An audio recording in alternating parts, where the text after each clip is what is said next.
এর আগের ব্লগে তো বলেছিলাম, মানে মাইসোরের পার্ট 1টা যখন তোমাদের সাথে শেয়ার করেছিলাম, বলেছিলাম এরপরে কিন্তু আমি পার্ট 2টা শেয়ার করব, কিন্তু সেটা আর হয়নি, কারণ মাঝখানে জামাই ষষ্ঠী চলে আসার জন্য আমাকে ওই জামাই ষষ্ঠীর দুটো ব্লগ শেয়ার করতে হয়েছিল। তবে এবার আমি তোমাদের পার্ট 2 নিয়ে চলে এসেছি, মানে মাইসোর পার্ট 2। এই ব্লগে তোমাদের আরও অনেক কিছু শেয়ার করব, তার সাথে আমরা আরও কোথায় গেছিলাম সেগুলোও শেয়ার করব। তো চলো পুরো ব্লগটা দেখতে থাকো, আশা করি ভালো লাগবে। এর আগের ব্লগে তো মানে মাইসোর পার্ট 1-এ তো তোমাদেরকে কিছুটা বৃন্দাবন গার্ডেন সম্পর্কে, কিছুটা মাইসোর প্যালেস সম্পর্কে বলেছিলাম, মানে যতটুকু আমি জানি। আর এই ব্লগে বাকিটা বলবো, কিন্তু বাকিটা বলার আগে তোমাদের একটা কথা বলি। মাইসোর প্যালেসে জানো তো সব থেকে যেটা ভালো লাগে সেটা হচ্ছে এই নিখুঁত কাজ। ভেতরের কারুকার্যটা এতটাই নিখুঁত, এতটাই সুন্দর, বিশ্বাস করো তোমরা যদি একবার যাও, কথা দিচ্ছি তোমরা একদমই চোখ ফেরাতে পারবে না। আর এই যে ছবিগুলো দেখতে পাচ্ছ, এরা হচ্ছে রাজা রানী ছিলেন। আগে এই প্যালেসে যারা থাকতেন, শুধু এনারা নন, এরকম যারা জেনারেশন ওয়াইজ ছিলেন তাদের প্রত্যেকেরই কিন্তু ছবি এখানে দেওয়া ছিল। আর এই ছবিগুলো দেখতে পাচ্ছ অনেকটা দূর থেকে তুলতে হয়েছে, তার কারণ হচ্ছে ওখানে পুলিশ বসা রয়েছে, এখানে ছবিতে হাত দেওয়ার না অনুমতি নেই। আর এত সুন্দর ছবিগুলোকে এরা মেনটেন করেছে, আর প্রত্যেক কটা ছবি খুবই সুন্দর। মানে বললাম না, ছবির মধ্যেও যেন একটা সুন্দরভাবে নিখুঁত কাজ করা। আমি একটা কথা বারবার বলছি, এখানে মাইসোর প্যালেসের সব থেকে যেটা আমার দৃষ্টি আকর্ষণ করেছে, বা বলতে পারো সব থেকে যেটা ভালো লেগেছে, এখানকার কারুকার্য। প্রত্যেকটা জিনিস ইউনিক, মানে প্রত্যেকবার যদি আমি যাই, আমার মনে হয় প্রত্যেকবার এরকম নতুন নতুন করে ভালো লাগা আমার তৈরি হবে। আর এই যে দেখছো, এটা কিন্তু রূপোর, জানো তো, আর ছোট ছোট সিন্দুক, আর নিচটা কিন্তু পুরোটাই কাঠের, মানে রূপো আর কাঠ মিলিয়ে এটা তৈরি করা, কিন্তু এটা পুরোটাই কাঠ দিয়ে ঘেরা ছিল, যাওয়ার অনুমতি ছিল না। আর এই দেখো, এটা একটা ছবি, মানে অলরেডি এটা পেন্টিং করা ছিল। আগে যেরকম রথযাত্রা যেরকম পালন করা হতো তারই একটা ছবি দেওয়া রয়েছে। আর এই জায়গাটা তো আমি আগের ব্লগেই শেয়ার করেছিলাম, যে এখানে আগে যেই লড়াইগুলো হতো এই জায়গাটায় হতো। আর এই দরজাটা দেখতে পাচ্ছ, প্রত্যেকটা দরজাটার প্রত্যেকটা জায়গায় ডিজাইনগুলো দেখো, পুরোটাই কিন্তু কাঠের তৈরি করা, মানে একটা অসম্ভব সুন্দর আর প্রচণ্ড ভারী। মানে একটা দরজার একটা পার্ট ধরতে গেলে 2-3 জনকে লাগবে, ভাবতে পারছো কতটা ভারী। আর ওপরের জাস্ট কাজগুলো দেখো, অসম্ভব, মানে যেই কারিগররা তৈরি করেছিল একটা অসম্ভব সৌন্দর্য, মানে যেই সৌন্দর্যগুলো হয়তো এরকম। আর এই জায়গাটা দেখো, এই যে দেখতে পাচ্ছ চেয়ারগুলো, সবগুলোই কিন্তু রূপোর, জানো তো। এখানে রাজা রানী তার সন্তানরা বসতেন। আর এই জায়গায় 2-3টে পুলিশ ছিল। আর ওপরটা দেখো, এটাও পুরো কাঠের কাজ করা। প্রত্যেকটা জায়গা না একটা নিখুঁত কাজ, মানে যেটা বলে বোঝাতে পারবো না। আর এই আয়নাটা দেখতে পাচ্ছ, এটাও পুরোটাই রূপোর, কিন্তু একেবারে চকচক করছে। রূপোর জিনিসটা এত সুন্দর লাগছে দেখতে। আর এখানে দেখো, এখানে সব যখন নাকি আগে যুদ্ধ হতো তখন নাকি এই সবগুলো ব্যবহার করা হতো। এখানে সব, মানে এখানে তো যাওয়ার অনুমতি নেই, আমি ওপর থেকে যতটা পেরেছি ছবি তোলার চেষ্টা করেছি। তো আর মানে প্যালেসের প্রত্যেকটা জায়গায় একটা নতুন নতুন জিনিস আছে। আর এইদিকে দেখো, এইদিকে এই রাজাই নাকি এই প্যালেসটাকে বানিয়েছিলেন। এখানে রাজার এই জন্য ছবি করা আছে। দেখে মনে হবে, এক ঝলক দেখে না আমাদের মনে হয়েছে যে সত্যি কেউ বসে আছে। ছবিতে আমি জানি না তোমাদের সাথে আমি কতটা তোমাদেরকে বোঝাতে পারছি, কিন্তু যখন আমরা সিঁড়ি থেকে উঠে দেখছি না, মনে হচ্ছে কেউ একজন বসে আছেন, মানে এতটাই নিখুঁত কাজ। আর তার মধ্যে ছিল ভীষণ ভিড়, একটা উপচে পড়া ভিড়, কিন্তু খুবই ডিসিপ্লিন ছিল, জানো তো। কোনো ধাক্কাধাক্কি হয়নি, কিচ্ছু হয়নি। একেই বলে হয়তো ডিসিপ্লিন। এত লোক এসেছে কিন্তু সবাই সুষ্ঠুভাবে ছবি তুলছে, ভিডিও করছে, খুব ভালো লেগেছে। আর এই জায়গাটা হলো আমার সবচেয়ে প্রিয় জায়গা। প্রত্যেকটা কোণায়, মানে কোনো ডিজাইনগুলো সেম না, দারুণ জায়গা। পুরো প্যালেসটাই আমার খুব ভালো লাগে, কিন্তু পার্টিকুলার এই জায়গাটা আমার ভীষণ ভালো লাগে। এই যে দেখো, এই কাজগুলো আমি জানি না কতটা তোমাদের জুম করে বোঝাতে পারছি, খুবই সুন্দর। এখনও যে এত সুন্দর হয়ে রয়েছে, মানে প্রত্যেকটা জায়গায় নাকি দারুণ। এখানে নাকি আগে রাজা বসতেন, এখানে সভা বসতো। তো এখানে দেখো সিলিংগুলো যেগুলো রয়েছে, বা ছাদ বলতে পারো, ছাদের ওপরটা কি সুন্দর কাজ করা, সবাই এটাই দেখে মুগ্ধ হয়ে যাচ্ছে। আমি না, এই নিয়ে আমি 3বার গেছি, কিন্তু 3বার কি 4বার গেছি, কিন্তু 4বারই না আমার এই জায়গাটা ভীষণ ভালো লেগেছে। এমনি মাইসোর প্যালেসটা না আমার ভীষণই ভালো লাগে, সবসময় পছন্দের জায়গা। আর এইদিকে দেখো, হাতে কাজ করা কি সুন্দর। আর এই জায়গা থেকে পুরো মাইসোর প্যালেসটা দেখা যাচ্ছে। এখানে নাকি আগে রাজা হাতি নিয়ে আসতেন।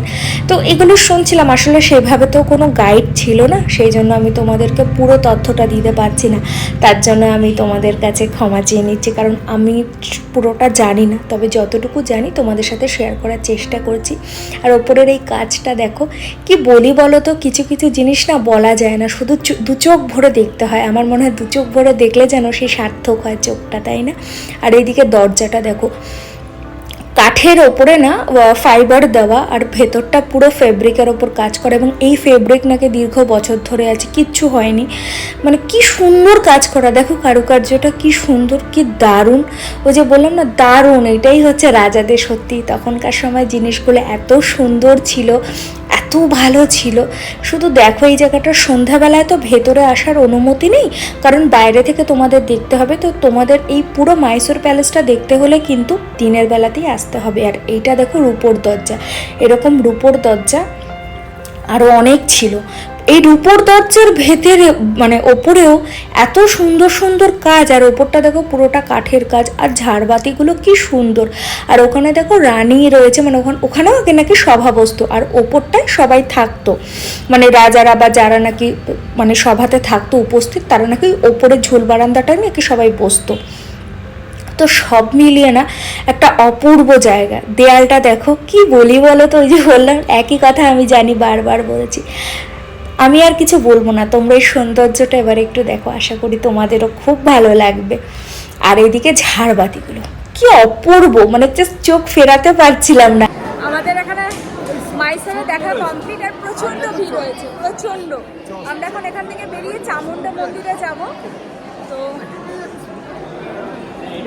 তারপর আমরা ওখান থেকে বেরিয়ে চলে আসলাম চামুণ্ডেশ্বরী মন্দিরে। এটা আমি এর আগে 3বার মাইসোরে গেছি, কিন্তু এটা এবার প্রথম আমরা গেছিলাম মন্দিরে। পুজো দেবো বলে যাইনি, কারণ আমরা ওইভাবে কিছু প্ল্যান করে যাইনি, কিন্তু জুতোটা আমরা গাড়িতে খুলে গেছিলাম। তবে ওখানে গিয়ে না তোমরা জুতো রাখতে পারবে, কুপন সিস্টেম করা। তারপর মানে এরকম সিঁড়ি বেয়ে তোমাদের উঠতে হবে, আর আমরা বেশিক্ষণ ছিলাম না। তার কারণ হচ্ছে এটা পাহাড় থেকে, মানে এটা অনেকটা পাহাড়ের ওপরে, তো দ্বীপের তো এতটা ওপরে পাহাড়ে গাড়ি চালানোর অভ্যাস নেই, একটু বলতে পারো ভয়ই লাগছিল, তাই আমরা দিন থাকতে থাকতেই বেরিয়ে গেছি। আর এই দুপাশে দেখো কি নেই, সমস্ত কিছু আছে, মানে মন্দির থেকে, মন্দিরে পুজো দিতে যাওয়ার জন্য যা যা লাগবে, ব্যাগ থেকে শুরু করে বাচ্চাদের খেলনা, সমস্ত কিছু পেয়ে যাবে। আর এইটা হলো এই চামুণ্ডেশ্বরী মন্দির। মায়ের মন্দিরটা দেখতে এত ভালো লাগছিল, আর আকাশটা দেখো একটা অপূর্ব লাগছিল, আর ভীষণ হাওয়া দিচ্ছিল, ভীষণ। আসলে এটা অনেকটাই উঁচু, পাহাড়ের অনেকটাই ওপরে।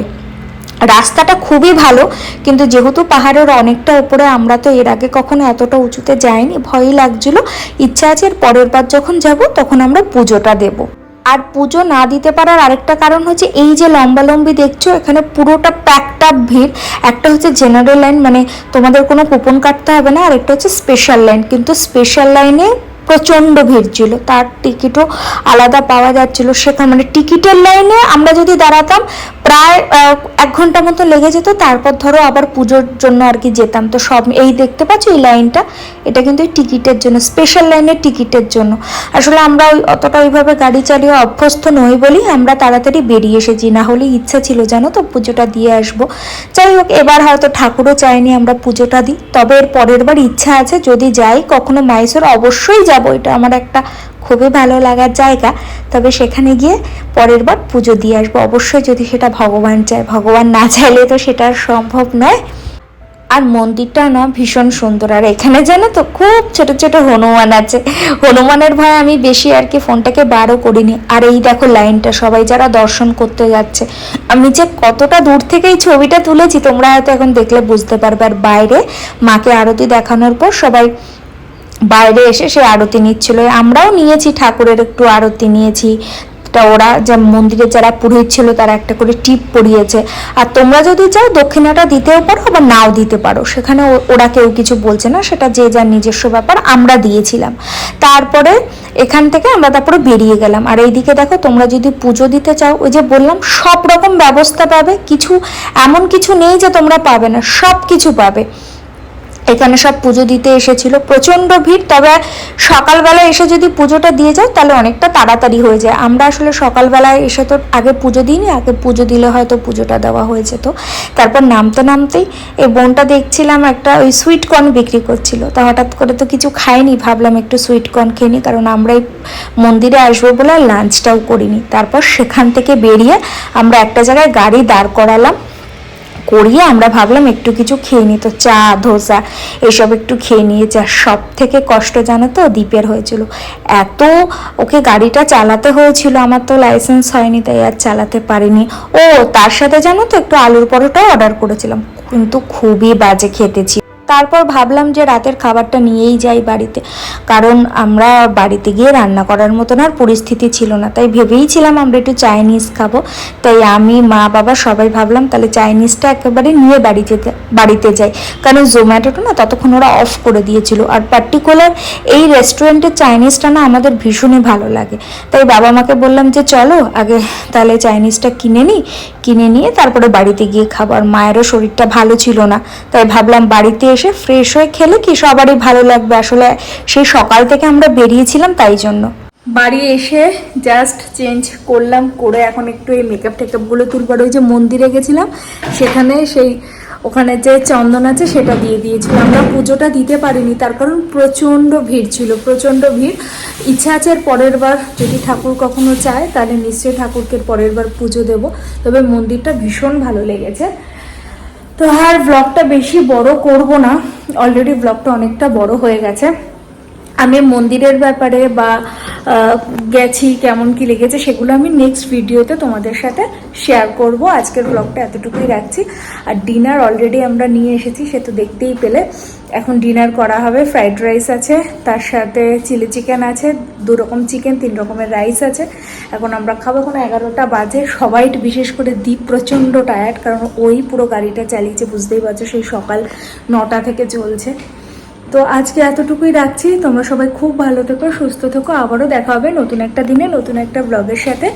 কিন্তু এরপরে যেই ব্লগটা দেবো সেখানে আমি তোমাদের সাথে পুরো ডিটেলটা শেয়ার করবো, মানে কেন পুজো দিলাম না বা আমাদের যেতে কেমন লেগেছে, যেগুলো বাকি আছে সেগুলো আমি চেষ্টা করবো নেক্সট ব্লগে শেয়ার করতে। এই ব্লগটা তো অলরেডি অনেকটা বড় হয়ে গেছে, তাই আর বড় করছি না। আজকের মতন টাটা, খুব ভালো থেকো। তো রাতের ডিনারে আজকে আমাদের আছে হচ্ছে, এখানে হচ্ছে মিক্সড ফ্রাইড রাইস আছে, আর এটা হচ্ছে কি বাটার গার্লিক না, এটা বাটার গার্লিক মিক্সড রাইস, এটা হচ্ছে ড্রাই চিলি চিকেন, আর এটা হচ্ছে হুনাই না চিকেন, না হুনান চিকেন কি নাম, যাই হোক এই কটা জিনিস আছে। আমরা এখন ডিনার করব। এই যে মা পেঁয়াজ কেটে নিয়ে এসেছে সব খাওয়ার জন্য, এখন রেডি হচ্ছে। এখন ডিনারটা করব। আর একটা কথা, আমি কিন্তু পুরো ভ্লগটা আমার ফেসবুক পেজে আপলোড করছি না, আমার কিন্তু পুরো ভ্লগটা সবসময় ইউটিউবে আপলোড করা হবে। আমি ফেসবুকে শুধু ছোট ছোট ভ্লগ আপলোড করব। তো পুরো ভ্লগটা দেখার জন্য কিন্তু অবশ্যই আমার ইউটিউবে যে চ্যানেলটা আছে সেটাকে সাবস্ক্রাইব করে রাখতে হবে, Shweta living in the spotlight. ওখানে কিন্তু আমি আমার পুরো ভিডিওটা দেবো। চলো আজকের মতন টাটা। আমি ভাবলাম তোমাদের সাথে ডিনারটা শেয়ার করে নিই, কী এনেছি, তাই জন্যই তোমাদের সাথে শেয়ার করলাম, ওই জন্য আবার ক্যামেরাটা অন করলাম। এবার টাটা, আমরা ডিনারটা করে নিই।